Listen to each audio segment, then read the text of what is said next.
Hello and welcome back to DR Sports Transfers, another daily roundup for you to digest. Myself, AGT, and Matisse in the building. How are you, mate? Very good, very good. Just had a good round table there, little review of the Premier League. Now we're getting into the transfers. There's a decent amount going on. I feel like we're going to have a good poke at Man United today.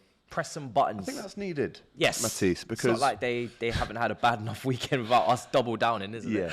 Yeah, and it's not getting any worse for Manchester United. If you're a fan, if you're a neutral, today we've woken up, Matisse, and we have seen, well, yesterday on the back of their defeat to Brighton, we saw that they bid $7.5 million for Arnautović. Yeah. Remember that guy that played for Stoke and West Ham about 5 years ago? Good player back then, good in player his prime. In the last decade, but we're in 2020s now. Yeah.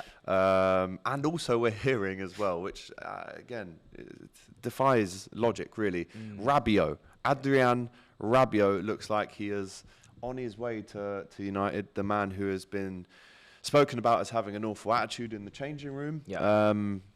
What is happening? He'll fit in well Matisse? then, won't he? Well, They've exactly. had plenty of drama over the last few seasons with dressing room issues, unsettled players. Rabiot is a player that, for me, I always said keep him well away from Chelsea. We got a little link earlier on the window. At Man United, he can play in a pivot. He's done it for France. Is he exactly really what you want from a mentality standpoint? I don't think so. Quality-wise, he would be an upgrade on McTominay. 100%. I think 100% he would be, but he's not exactly De Jong, is he? He's not exactly, the elite level holding midfielder that they need. I wouldn't even really classify Rabiot as a holding midfielder, although he can sit deep, I guess, and get on the ball. But I spoke to a Juventus fan a few months ago on this one, and in a pivot, you can negate for him. But I think if you want an actual sitter to release the De Brunos, release the Van der Donnies Beeks, or the Eriksen's, I don't really think this is the perfect fit, if I'm honest. I think this is a panic buy. This is a player that you get at the end of the window. Juventus have been looking to get rid of. You haven't got much options. That's what this is for me. Yeah, and it really seems like the scouting team at Man United, I'd like to actually understand the reasonings. We can sit here and banter all day long, and that's great, but I think the fans as well deserve to know what the vision is here, what the direction is, because, I'd just love to know. Yeah. Listen, Arnautović, I think he scored 14 goals in Serie A last season, which is a good amount. I think Scamacca only scored 2 more and gets a big 30 million move. But the age, 33. Short term. I think this is a panic buy. This is looking at the market and saying there's not many forwards that we like. We know Arnautović is technical, good link-up play, strong. So as funny as the link is, because it just goes to show where Manchester United are as a club, I can understand. I think this is Ten Hag that wants these players. The whole remit of this window has been Ten Hag, who does he want? We go and get them. There's no real elite level director of football at Man United or transfer leader in that sense, like a Campos or a Tiki or an Edwards. That doesn't exist at the moment. They do have someone in charge. I forget his name. I think Marlowe or something. M-U-R something. Man United fans will know, but he's not very good from what I'm seeing. So, yeah, I think these are not the signings that are going to take them into the top 4, which is the key point here. These are not targets that take them forward. These are stopgaps that help maybe systematically for Ten Hag, and that's maybe about it. Manchester United fans. Do you know what, Matisse? For the first time in my life, Merlot, I actually feel a bit of sympathy for United fans. No, Am I allowed to say that? No sympathy. Keep going as a child, I had to watch them beat us in the Champions League final. The very next day, I went back into primary school in year 6 and suffered greatly. So no chance. Well, maybe you should get over that. I won't. No, but listen, Manchester United fans, we want to hear from you. How does this make you feel? Are you confident? You can't be. Are you disillusioned? Let us know in the comments. We'd like to hear from you. Speaking of Premier League teams, let's touch on Chelsea. Yeah. Looks like Timo Werner is going back to Leipzig. Apparently, the personal terms have now been agreed for a month, and it looks like they are taking him back on a permanent deal. Yeah. So happy, more than you can believe. More than you can believe. I'm so ecstatic. This is at the start of the window. If I said 2 Chelsea forwards that I want gone, 100%, no qualms, no questions. The only 2 that you've got, isn't it? Lukaku and Werner. And Werner's the second piece of that. So listen, he's a great lad, hard worker, great smile.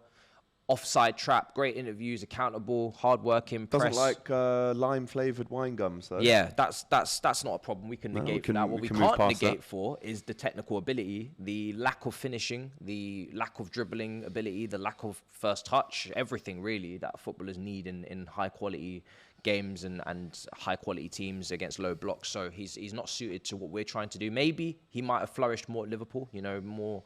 well, there was that quicker attack. Chelsea or Liverpool for him on the table, wasn't there? Yeah, he was fully twerking for Klopp, and then Liverpool didn't pay up the money and they went with Jota instead. Thank goodness we did that. Yeah, I mean... Just look how it's ended. Exactly. Now, there's definitely a case to be made he would have done better at Liverpool because you do play more on transition. You're a bit quicker, whereas are a little bit more methodical. Yeah. But unlike City, we don't have the killer pass, so we kind of fall in between and don't have what we need. But for him, he just needed to go. He's got a World Cup coming up. I think 35 million euros... whatever that is in pounds, it's a loss. We paid 47 million pounds. We've had him for 2 seasons. He's paid more than that. Nah, 47 million pounds was the release clause. He didn't score double digits either season. I think actually combined he may only have about 12 goals in 2 Premier League seasons, something around that. Tammy Abraham definitely has more goals in his first Premier League season than Timo Werner has in 2. So real big flop from that point of view. But he did win the Champions League, scored some goals in the Champions League in the run-up and played a big role in the final. So I like the guy, but happy. Relieved, ecstatic that he's going because 270k a week is too much to pay for a rotational option who can't finish. You said it all. As a Chelsea fan, I'm not even going to touch that because you obviously know way more than me when it comes to Chelsea. So yeah, let us know in the comments, Chelsea fans. Should you be buying anyone to replace him, or is that the deadwood gone and you can move forward? Do let us know. Tottenham and Villarreal are working on Gio Lo Celso. Yeah. I mean, it was on loan there last season. I think he played against Liverpool in that Champions League semi-final. There's a few ex-Prem players in that team. But it looks like he's going to go back to Villarreal. It's looking like a loan. They've also discussed Tanguy Ndombele separately to go to Villarreal. I mean, he needs to leave as well if you ask Tottenham fans. But again, that era of... Tottenham always do this thing where they spend loads of money in a summer, and after 3 years, they never work out. All of them go. Yeah, they did it when they replaced Bale. There you go. Soldado, the Soldados, Janssen even up front. Oh, Janssen from Holland. Wow. Lamella was involved in that. Paulinho. Paulinho. Yeah. While Wanyama obviously involved in that. Although he was pretty decent. He was very good, to be fair, Wanyama. But again, this looks like a failed deal in terms of Tottenham's perspective. You look at Brian Gill, probably still needs to leave. And Ndombele. He signed last summer, Brian Gill, for about 25 million, 3 million, something Shipped like that. Shipped him out to Sevilla. He's back now. Will he get a sniff this year? Who knows? But an hour ago, we did learn that Tottenham and Villarreal are working on that deal for him to go back there. It's almost as if today is a bit of a throwback show. Everyone's going back to their old clubs. We've also heard as well that Angelino, you'll remember him from Manchester City. He's had medicals with Hoffenheim. That surprises me a little bit. Only because Leipzig are on the up. Werner's just come back there. They are on the up. And Angelino, he played against Liverpool and beat us actually in pre-season a couple of weeks ago. He was brilliant. He was really good in the Champions League against PSG. Yeah, but they just signed who the German left back, isn't it, from Hoffenheim? Oh, okay. Ram or something. Yeah. I'm probably butchering that, but they signed him, and then obviously Angelino. There's no need for him because he needs to be a first-choice starter. I think he's very good, and I think Manchester. Champions League maybe. to Hoffenheim. Yeah, it would be. And I'm surprised that maybe even a Man City haven't come in to take him back. We know they're looking for a left back. They missed out on Cucurella. Yeah. They've been looking at Sosa at Stuttgart as well. Grimaldo at Benfica. Yeah, You speak Spanish, you know if I have butchered that or not. Grimaldo. He's Brazilian anyway. Oh, okay, right then. Yeah. Portuguese. So yeah, there's a lot going on there in the left back market. Kostic, we know, is available from Frankfurt. So in the Bundesliga, they got quite a few left backs to go around, and that wasn't expensive. That was 20 million euros. It's not that much, is it? That's what. You know what you mentioned. Kostic, so he's flying to Juventus to Turin this week to agree terms. Apparently there's a €4 million meeting point that they need to meet at, but look, it looks like they're going to go for him as Napoli close in on Giacomo Raspadori with Sassuolo, so a replacement there. This is one that interests me though. Everton are prepared to complete both Connor Cody and Onana signings this week. Now, Connor Cody, right? Grew up in the Liverpool academy, was quite highly thought of, has definitely established himself for Wolves, plays for England.